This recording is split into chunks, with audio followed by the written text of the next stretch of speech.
Bonjour à tous, j'espère que vous allez bien. Ce matin, je vous retrouve pour un nouveau podcast dans lequel je vais vous parler d'une déesse, la déesse de la chance et de la fortune, la déesse Fortuna. Alors, comment invoquer Fortuna? Comment lui demander de l'aide? Qui n'a pas demandé à avoir de la chance, hein? Surtout en ce moment, voilà, il y a beaucoup de gens qui peinent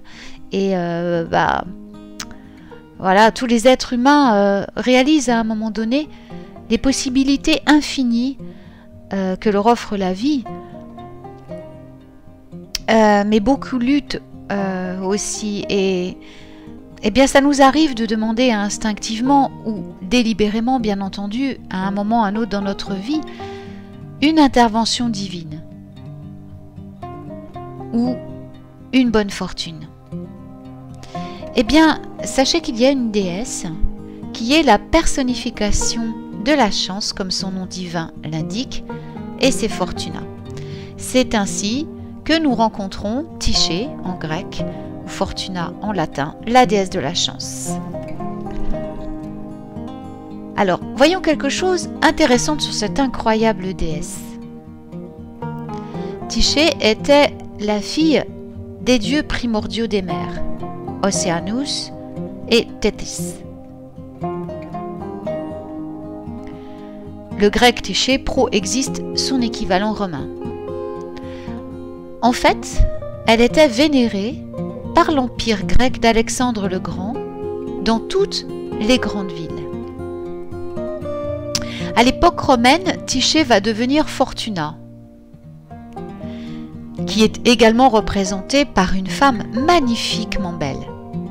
Elle tient souvent un épi de blé, un bébé ou une corne d'abondance, la corne d'Amalthée, d'où viennent toutes les bénédictions.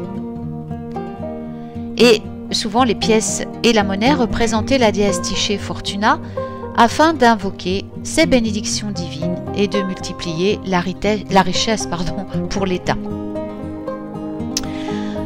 Alors, quels sont les symboles de Dame Fortune? Alors, comme je l'ai déjà décrit, la déesse de la chance a plusieurs symboles. On va les revoir en détail. Alors, l'épi de blé. L'épi de blé en tant que symbole de richesse et de succès, suivant le cycle d'une vie saine. Le bébé, car c'est elle qui donne bonne fortune à ceux qui sont purs et bons.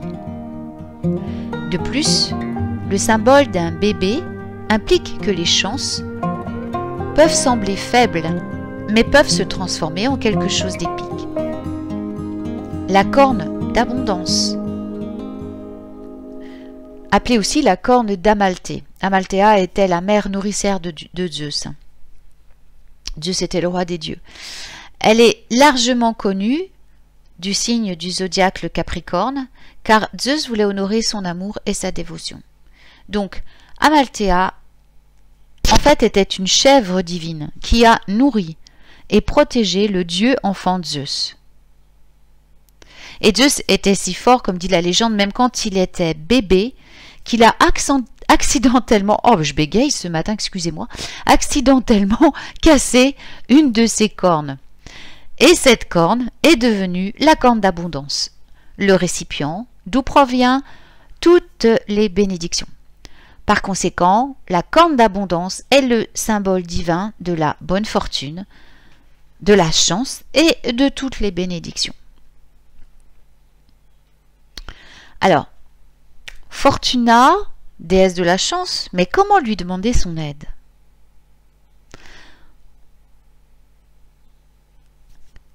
Alors, les symboles de Fortuna, il y en a deux autres dont je ne vous ai pas encore parlé. Donc là, nous avons vu le bébé, l'épi de blé, la roue de la,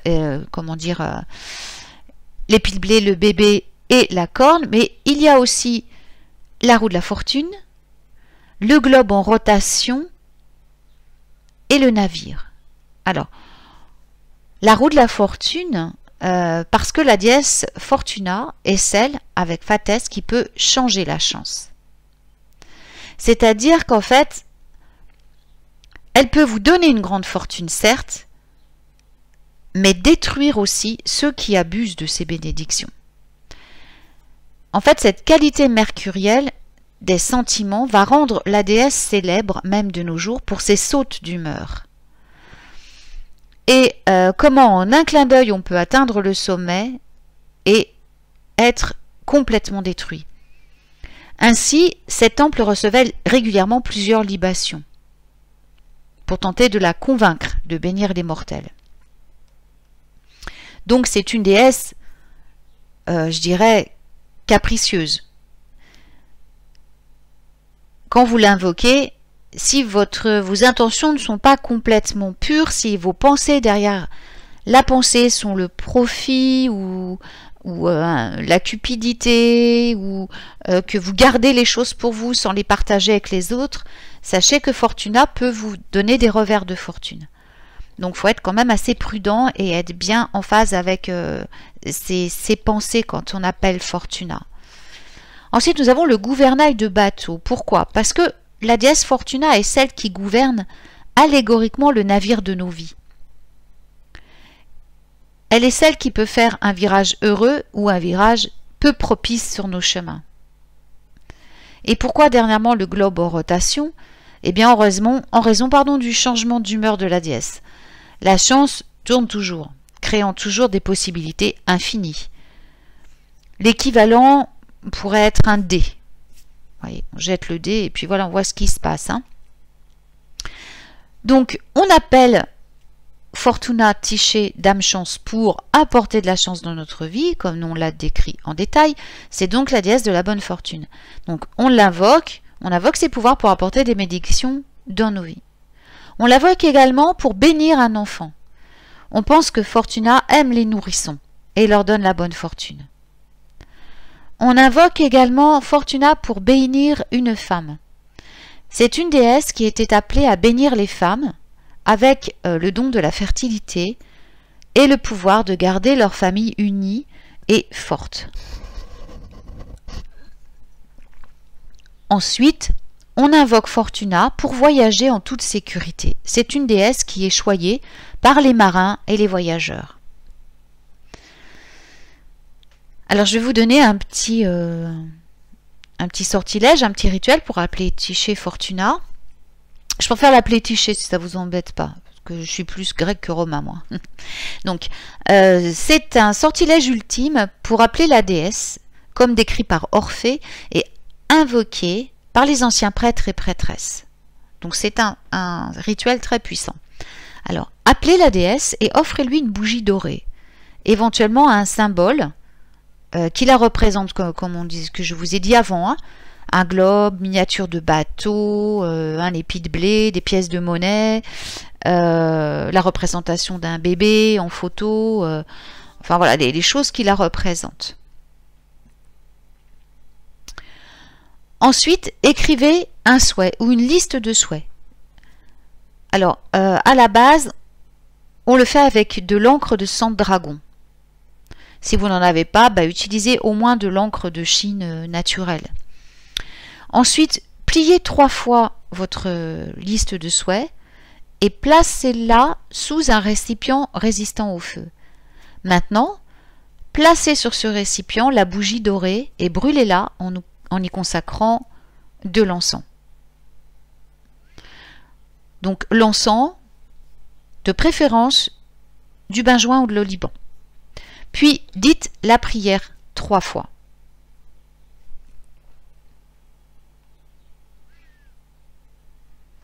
Donc la prière, n'oubliez pas, quand vous l'écrivez, de commencer par remercier toujours la déesse, donc de lui énoncer votre souhait de recevoir ses bénédictions, sa protection et son aide. Et n'oubliez pas, lorsque vous avez terminé, de lui laisser toujours une offrande.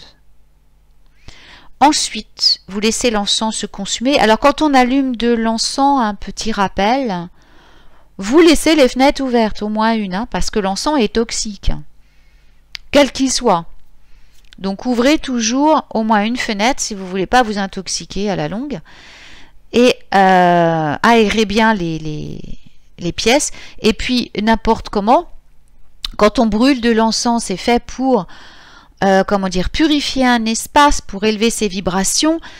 Si vous n'ouvrez pas les fenêtres, ça ne sert à rien parce que tout reste bloqué dans la maison avec la fumée de l'encens. C'est-à-dire que ça ne sert à rien. Là, par exemple, l'encens est utilisé pendant qu'on récite une prière qu'on a écrite soi-même à la déesse. Si symboliquement, vous laissez vos fenêtres fermées, votre encens va rester dans la maison. Donc, il ne va pas, étant donné qu'il représente l'élément de l'air, il ne va pas emmener avec lui vos paroles. Et vos paroles vont rester enfermées avec l'encens dans la maison. Donc, ouvrez une fenêtre, ou entr'ouvrez-la s'il fait trop froid, et laissez l'encens s'échapper par la fenêtre au dehors, et avec lui, votre prière va symboliquement monter, rejoindre la déesse. Et également, si vous devez partir, vous l'éteignez, mais si vous restez chez vous, vous pouvez laisser la bougie allumée jusqu'à ce qu'elle soit consumée. Complètement. Donc, si vous devez sortir, vous pouvez la rallumer plus tard quand vous rentrez. Autant de fois qu'il faudra jusqu'à ce qu'elle soit consumée. Et pour les offrandes, eh bien, vous pouvez, je veux dire, offrir des cristaux, de la nourriture, tout ce qui représente pour vous la prospérité, quelque part. Tout ce qui pour vous représente, oui, l'abondance, la prospérité, puisque là, on a affaire à la déesse de la chance. Donc, vous pouvez... voilà, un peu de nourriture sèche, hein, bien sûr, pas cuite, du grain, je veux dire des graines d'orge, des graines, un petit peu de blé, tout ce qui va représenter l'abondance, tout ce que vous voulez aussi voir venir dans votre vie, toujours avoir assez de nourriture. Vous voyez, toujours... Enfin, c'est symbolique, hein, faut que vous donniez pour recevoir. Donc, donnez ce que vous avez envie de voir venir. Si vous avez besoin d'argent, offrez-lui un peu de pièces d'argent que vous avez en échange de son aide. Voilà. Alors, sachez que les animaux qui sont liés à la déesse Fortuna sont les cochons, les éléphants, les coccinelles, les chevaux et les dauphins. Donc, si dans des rêves... ou dans des, comment dire, un livre qui s'ouvre à une page, ou je sais pas, vous passez quelque part et hop, vous voyez une représentation de ces animaux, ça voudra dire que la déesse a entendu votre prière. Les plantes associées à la déesse Fortuna, donc que l'on peut lui donner aussi en offrande, lorsqu'on fait cette prière, ce rituel, sont la cannelle, le trèfle, alors s'il y en a à 4 feuilles, c'est encore mieux, les grenouilles, la fleur d'amandier, la camomille, la bruyère, le lys, le piment de la Jamaïque, l'angélique, l'oliban, le romarin, le thym, le houx, le lierre et le blé. Donc en magie, on voit que ces plantes sont également associées voilà, au niveau des correspondances, sont déjà des plantes qu'on utilise de manière régulière pour la prospérité. Les couleurs sont le vert, l'or et le blanc. Ces métaux sont l'or, le plomb, l'étain et le fer. Alors, même si elle était...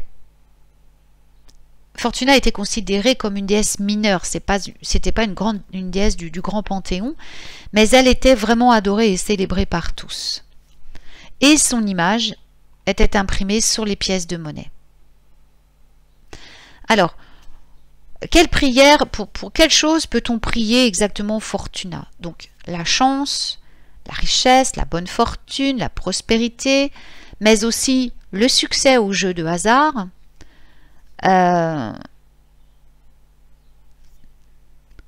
comment dire, gagner un emploi, et avoir tout simplement une vie heureuse. Alors, si vous êtes un petit peu en panne d'inspiration au niveau de la prière pour invoquer Dame Fortune, je vais vous en donner deux.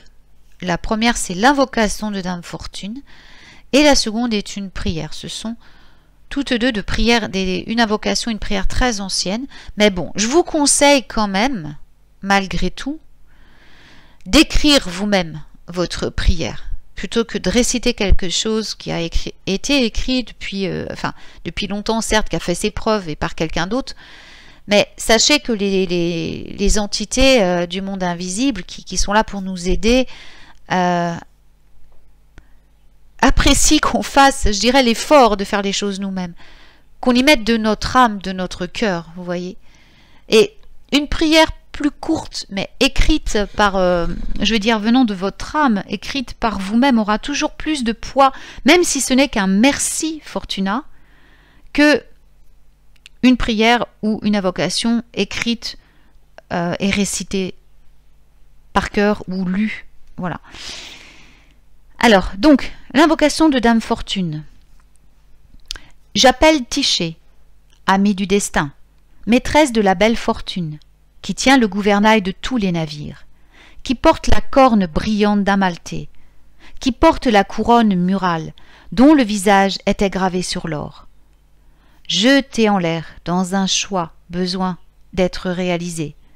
Au temps des vieillards, vous vous appeliez Eutychia. Ils ont jeté les dés les yeux fermés et ont eu confiance en ta bonté. Je t'appelle Eutychia, je te prie, ô déesse, accorde-moi le bien. Ensuite, la prière. Je te loue, Téché, belle fille du puissant Zeus, dont les splendides temples ont été trouvés dans chaque ville. Sans égal, ceux que tu préfères reçoivent toutes les bonnes choses. Nous faisons ce que nous pouvons dans le monde, noble déesse. Nous travaillons chaque jour avec diligence et soin. Nous plantons nos récoltes et les soignons avec dévouement. Nous utilisons la sagesse que nous possédons pour façonner nos vies. Et pourtant, malgré nos efforts, parfois nous devons échouer. Certaines choses que nous sont données. Qui nous sont données? Par chance, par toi. Car ton don, déesse, est de contourner les règles du hasard. Ô Tiché, à qui tant de personnes prient pour la bonne fortune. Déesse bienveillante, je te loue et je t'honore. Alors voilà, c'est là donc je vais dire la prière adressée à Tiché. C'est une très très ancienne prière, mais comme je vous le disais, recopiez-la, vous pouvez toujours les recopier, l'invocation et la prière sur votre grimoire pour les garder, mais vous pouvez aussi donc vous en inspirer pour écrire la vôtre. Et donc, je vous conseille vraiment d'écrire la vôtre, et d'autant plus que Fortuna sera sensible à l'effort que vous aurez fait. Voilà. Donc, j'espère que ce petit podcast donc sur la déesse de la chance vous sera bénéfique. Et je vous invite à faire des recherches sur cette déesse, parce que là, ce n'était bien sûr qu'un tout petit aperçu de qui elle est et de ce qu'elle a fait. Alors, si vous avez des livres d'histoire, des livres anciens, sinon si vous avez en ce moment, je ne sais pas s'il y a des bibliothèques ouvertes en ce moment près de chez vous, mais faites des recherches plutôt dans les livres. Et je vous invite vraiment à découvrir, à aller plus avant, faire connaissance plus avant de la déesse Fortuna, avant tout de même de vous adresser à elle. Comme je vous l'ai dit, c'est une déesse un peu capricieuse, donc je vous invite quand même à faire quelques recherches sur elle, avant de lui demander quoi que ce soit. Et à la limite, si vous lui demandez quelque chose, soyez dans dans la modestie, n'allez pas lui demander beaucoup d'argent, des choses comme ça. Demandez-lui simplement une vie heureuse, demandez-lui des choses qui vont ensuite servir pour le bien. Donc vous allez vous servir, vous allez pouvoir redistribuer aux autres. Voilà. Si vous n'avez pas de source sur les livres, enfin vous ne pouvez pas avoir accès à des livres, ce qui est bien dommage, mais bon, essayez de trouver au moins sur internet en attendant. Moi je recommande toujours de se méfier des sources internet, parce que bon, il y a vraiment de tout et n'importe quoi, et c'est voilà. Mais peut-être dans certaines bibliothèques en ligne, vous pourrez trouver des anciens ouvrages donc qui nous parlent de la mythologie grecque, et dans lesquels vous pourrez en apprendre plus sur Tyché. Voilà. Eh bien, je vous laisse pour aujourd'hui. Je suis désolée d'avoir un petit peu bégayé parce que je suis pas encore bien réveillée, à vrai dire. Voilà. Et mais en tout cas, je vous remercie tous pour vos écoutes. Je suis contente parce que je vois que vous commencez à vous abonner à ma chaîne SoundCloud et ça me fait super plaisir parce que je me dis que voilà, mes petits podcasts sont modestes, mais j'espère qu'ils vous aident vraiment. Et merci en tout cas à tous ceux aussi qui m'envoient des messages pour me dire que voilà, ça leur fait du bien, qu'ils sont contents. Donc ça me pousse à continuer de vous aider de cette façon. Et pour ceux qui ne l'ont pas fait, n'hésitez pas à vous abonner donc à ma chaîne SoundCloud pour être informé dès que je mets un podcast en ligne. Et sachez que de toute façon, vous pouvez donc les retrouver sur mon site officiel à la rubrique podcast. Voilà. Eh bien, encore une fois, une très belle journée à vous. J'espère que le soleil va vous accompagner, comme c'est notre cas ici. Et pour moi, aujourd'hui, ça va être jardinage. Ça va être m'occuper du jardin. Et j'espère que vous aussi, vous allez passer une journée très agréable et pleine de belle énergie. Voilà. Alors, je vous dis à très bientôt. Je vous embrasse tous très fort et prenez soin de vous.